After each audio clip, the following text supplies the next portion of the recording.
ነብዩ ሰለላሁ ዐለይሂ ወሰለም በደንብ ተረድተውታል።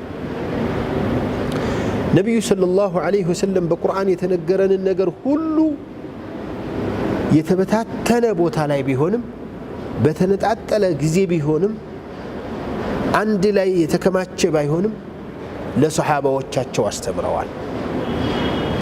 አላህ ስብሓነሁ ወተዓላ ይህንን ቁርአን ልታብራራ ነው የላኩህ ሊቱበይነ ሊናስ ማ ኑዚለ ኢለይሂም ሚን ረቢሂም ይላል አላህ።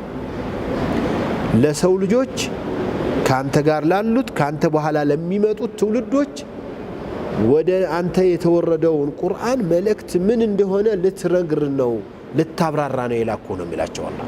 ስለዚህ የአላህ ስብሓነሁ ወተዓላ ቁርአንን ማብራራትና መንገር የማን ስልጣን ነው?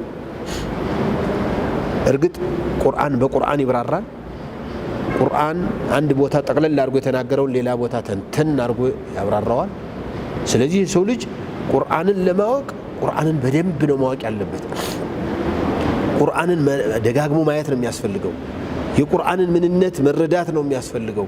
ቁርአንን በደንብ ከተረዳ ሰው ብዙ ቁርአን ውስጥ እዚያው መልሱን ያገኛል። ግን እሺ አላሁመ በቁርአን ውስጥ መልስ የሌላቸው ነገሮች መፍትሄ የሚያስፈልጋቸው ነገር ቢያስፈልጉን ወደ ረሱል